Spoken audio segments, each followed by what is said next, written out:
Hello नमस्कार दोस्तों, आज हम बात करने जा रहे हैं चिराग पासवान को लेकर। जी हाँ, चिराग पासवान क्या मंत्री पद से इस्तीफा देने वाले हैं? क्या टूट जाएगी एनडीए से उनका गठबंधन? क्या होने जा रहा है बिहार की राजनीति में फिर से एक बड़ा भूचाल? क्योंकि जिस प्रकार से खबरें निकल कर आ रही है चिराग पासवान को लेकर, चिराग पासवान के बयानों से लेकर, और ये कोई चिराग पासवान के पार्टी के नेता से कोई व्यक्ति या फिर कोई संगठन पर बैठे लोग बयान देते तो थोड़ी देर सोचने की भी बात होती, लेकिन चिराग पासवान खुद ने यह बोला है कि हम मंत्री पद छोड़ देंगे। तो उन्होंने क्यों बोला है, पीछे का कारण क्या है, और सचमुच छोड़ देंगे? और इन सभी को हम विश्लेषण करते हैं इस वीडियो में, तो वीडियो पर बने रहें। चलिए शुरू करते हैं। दरअसल बात यह है कि चिराग पासवान अभी 2024 के लोकसभा चुनाव में एनडीए की ओर से चुनाव लड़े और 100% स्ट्राइक रेट के साथ बिहार की जो है सबसे ज़्यादा स्ट्राइक रेट देने वाली पार्टी बने। और उसके बाद एनडीए ने उन्हें केंद्र में मंत्री बनाया, कैबिनेट मंत्री बनाया। हालांकि कहा गया कि जो मंत्रालय उन्हें दिया गया उससे पहले ये वो मंत्रालय उनके चचा के पास था, पशुपति कुमार पारस के पास, और उसमें कोई लस नहीं है।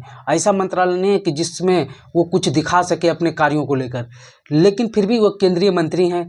लेकिन उन्होंने कल बयान दिया एक कि अगर हमारे लोगों के साथ अन्याय होगा तो हम मंत्री पद से भी इस्तीफा दे देंगे।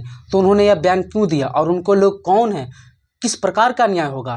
क्या ये नवादा वाली घटना को लेकर तो नहीं बोल दिए कि जो वहाँ आगजनी हुआ दलित और महादलितों के बीच, उसमें उनके बिरादरी के लोगों का नाम आया, तो उसको लेकर क्या फिर या फिर कोई और घटना है? तो चलिए इसी पर हम बात करते हैं। दरअसल बात है नवादा वाली घटना इसमें नहीं सम्मिलित है, ये भ्रम में मत रहिएगा, लेकिन जो घटना है वो भी कम नहीं है। दरअसल बात ये है कि जो आरक्षण को लेकर मामला चल रहा है वो सुप्रीम कोर्ट में जा पहुंचा था, और creamy layer, non creamy layer जैसे लोगों की बातें हुई कि जैसे कि आरक्षण जो लोग ले रहे हैं जिन जातियों, उन जातियों में भी कुछ ऐसी विशेष जातियां हैं जिन्हें के लोग ज़्यादातर आरक्षण का फ़ायदा उठा रहे हैं, और कुछ ऐसी महादलित जातियां हैं जो आरक्षण का फ़ायदा ले ही नहीं पा रहे हैं। मतलब वो लोग क्रीमी लेयर में आ गए, और जो लोग आरक्षण का फ़ायदा नहीं ले रहे हैं नॉन क्रीमी लेयर, मतलब कि वैसे लोग जो दलित तो हैं, सभी चीज़ से उन्हें दलितों के लिए, मतलब वो दलित हैं सब चीज़ से वो, लेकिन फिर भी वो आरक्षण का फ़ायदा इसलिए नहीं ले पा रहे क्योंकि उनका फाइनेंशियल कंडीशन ठीक नहीं है, पढ़ लिख नहीं पा रहे हैं,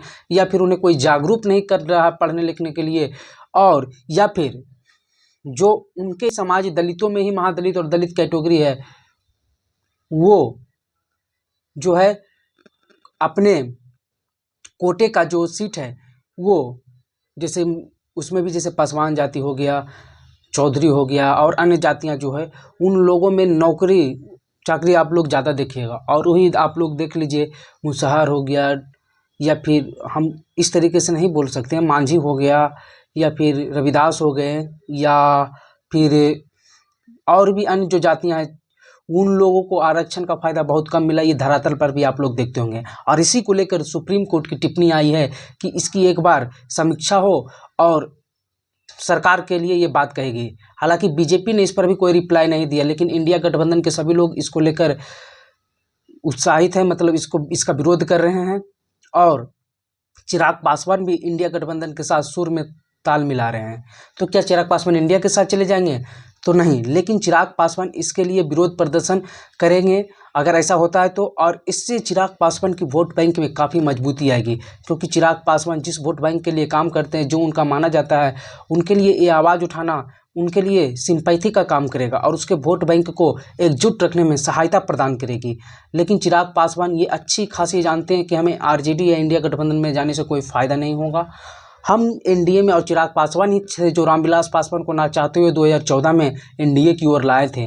तो ऐसी कोई बात नहीं है, लेकिन हाँ, चिराग पासवान इन सभी मुद्दों को लेकर अगर ऐसा कुछ होता है तो ज़रूर ऐसा मंत्री पद का इस्तीफा भी दे सकते हैं, और कुछ दिन पार्टी से अलग, इलेक्शन मतलब गठबंधन से अलग तैयारियां अपने लोगों को एकजुट करने में भी लगा सकते हैं अगर ऐसा होता है तो। और दरअसल बात यह है कि एनडीए में ही दो लोग अपने आप में भिड़ रहे हैं। मांझी का मानना है कि ये सही है, और चिराग पासवान का मानना है कि ये गलत है। तो आगे क्या होता है ये देखने वाली बात होगी। चिराग पासवान को लेकर जैसे ही कुछ और बड़ी खबर आएगी हम आपको बताएंगे। वीडियो देखने के लिए धन्यवाद।